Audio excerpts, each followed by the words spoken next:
Yeah, nothing changes and nothing changes, man. In order for something to change, there needs to be change. Well, I'm afraid to make a change, and I'd say, well, that's okay.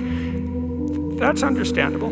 How afraid are you of not making a change? Let's make a little vision of that.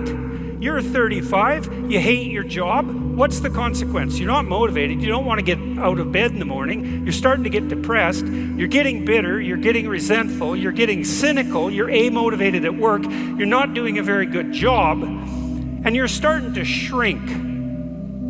Now play that out for 10 years. You don't change it, you don't fix it. And what happens? Well, it's not like it's going to get better of its own accord.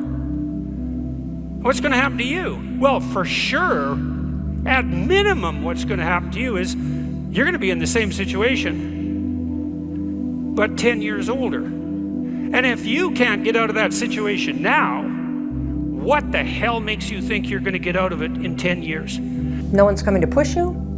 No one's coming to tell you to turn the TV off. No one's coming to tell you to get out the door and exercise. Nobody's coming to tell you to apply for that job that you've always dreamt about. Nobody's coming to write the business plan for you. It's up to you. And because you're only ever going to do the things that you feel like doing right now or that feel good right now, unless you understand that you've got to parent yourself, you got to push yourself, you're not going to make your dreams come true. You're just not. We're not wired that way. You weren't born that way. You weren't that way when you were growing up, and you're certainly not that way as an adult. Be the hero of your own movie. If your life was a movie and it started now, forget about whatever financial disasters you've had, personal failures, relationship failures. What would the hero of your life's movie do right now? Do that. I promise you, every single person who wants to do something with their life and has done something with their life has gone through the exact chapter that you're going through. And it's the lonely chapter. It's the chapter where you don't fit in with your own friends, but you don't have the outcomes yet to fit into a new group of friends. And you're doing this thing, you're consuming content on the internet, you're doing these free tutorials online to try and figure out how to set up a podcast and where do I host this thing? And then you're going through this and you're like, is this even worth it? Because you have no signs of success, right? But if there's anything that you can take away from what we're saying right now is that the sign of success is the hate that you get along the way. And what you can't do is bend the knee to their hate and fit back into the conformity because it's comfortable and it's warm. Because like in the Matrix, when Trinity opens the door, when Neo's about to go take the red pill and he wants to get out of the car, she says, Neo, you've been down that road and you know exactly where it leads. And I know that's not where you want to be. And then he closes the door. Like right now, this moment that you're going through is Trinity opening the door and being like, you could go back, but then you'd have to remember exactly what the reason was that you decided not to go out to begin with, just because you listen to this podcast and you consume this content, you're like, I can fuck more than this. Like, because you are starting to live in some of that hell where you look in the mirror and you're like, I can do more. And you start to see the person that you could be. And you're like, this does start to feel like hell. There's no passion. There's no motivation. There's no, oh my God, man, no. It's every day of your life just doing. No passion, no discipline, no motivation. Yeah, all these words, I hate that so many people use these words now because it's watered. Where's passion when you're 300 pounds? Where's the motivation when you can't read and write? Where is it? So how did this happen? I just did. It was life and death. Either you live or you die. Which one do you want, Tom? That was the decision. In the corporate life and in the gym. But if you want something bad enough, you can't let anybody tell you you can't do something. I'll repeat that. If you want something bad enough, you can't let anybody tell you you can't do something, not even yourself. A lot of days I'm like, oh, you can't do this, Tom. You can't be as quick as a 30-year-old on the computer. Let me show you, I would have arguments with myself. I could do it. We define ourselves far too often by our past failures. We look at our past and we say, well, that's me. That's not you. You are this person right now. You're the person who's learned from those failures. And you can choose to be the hero of your own movie right now. Write down your goals. Write down things you want to improve. Write down things you won't tolerate from yourself. Write down things that you've done in the past that you never want to see yourself do again. And go forth. If you think the price of winning is too high. Wait till you get the bill from regret. I don't care how good you are in anything, you don't have discipline, you ain't nobody. Right. You're nothing without discipline, because you give up under the slightest struggle without discipline. Be the guy who embraces the ugly, the miserable. Be the guy who embraces hard work, the grind. Don't be afraid of being hurt. Don't be afraid of sacrificing some blood. Hard times create hard men. Hard men create soft times. Soft times create soft men. Soft men create hard times. We are now around soft men in hard times. Is that when it feels scary to jump, Ian, that is exactly when you jump. Otherwise, you end up staying in the same place your whole life. And that I can't do. Because on all those bad days and all those days you don't want to do, you have to be your own motivator, your own coach, your own trainer, your own everything.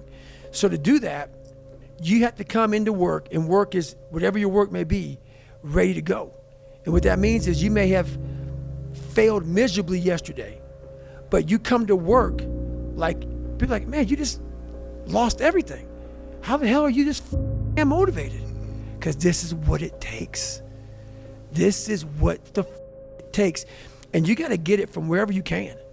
Whether you make up this illusion of your life or this false reality that gets you motivated, whatever gets you motivated, it's got to be here at the tip of your brain at all times. Because in those dark moments, you got to pull it out.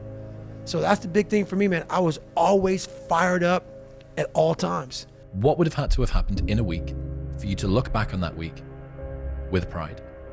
Okay, maybe stop breaking promises to yourself. When you say, I'm going to wake up tomorrow at 7 a.m., and when the option comes to hit the snooze button, don't do it. There's one win that you've got for the day.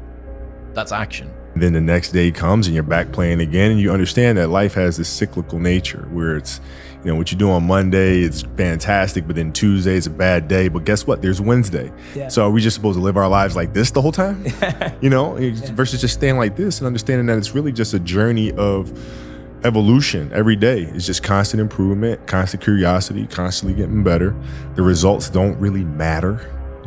It's the figuring out that matters. Yeah, and we all get obsessed about the results. Yeah. Like we get obsessed about like the output. Yeah. Not the input, of not figuring it out and not like changing things. What you said, trial and error, like the experimenting. Yeah. We forget to do that. If you don't change what you're doing and how you do it, nothing else will change. I don't want to live in a hole anymore. It makes me feel poor. We are poor, but we're happy. Come see, come sa. Anyway, the views are better above ground. Honey, I'm 7 non-Fox years old now. My father died at 7.5. I don't want to live in a hole anymore, and I'm going to do something about it. Once you change one thing, your mindset, you can attack everything. You ever feel like nothing good was ever going to happen to you? Yeah, and nothing did. So what? I'm alive, I'm surviving. That's it. I don't want to just survive. It says in these movie writing books that every character has an arc. You understand? Like everybody starts out somewheres, and they do something, something gets done to them, it changes their life. That's called their arc. Where's my arc? Well, life took me somewhere unexpected. I'm unprepared. It's about 6 degrees out here, and I'm underdressed. But guess what? No one gives a gotta get the mother. Sometimes life can really hijack your fucking mind. When that happens to you, you're all fucking your goals, your ambitions, everything is out the window. In life, we all go through different things.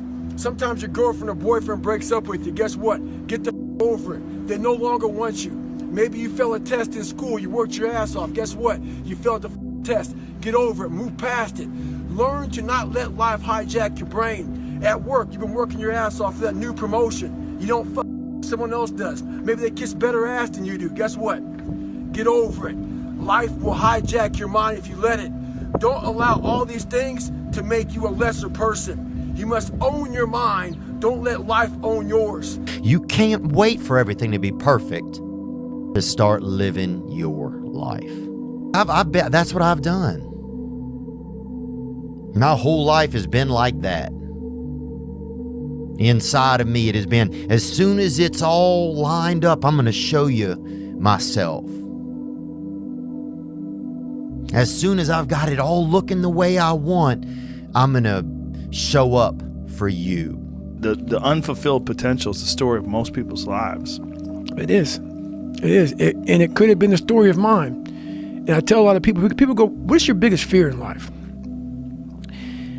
And my biggest fear, honestly, was, let's say this. Let's say, I don't care if you believe in God or not. I don't care. So let's just play a game with me. Let's say you're God. And we have a big long line of people. And I made it to heaven. I'm 75 years old. I'm 300 pounds. I made it to heaven. I worked for Ecolab my entire life, spraying for cockroaches. That's what I did.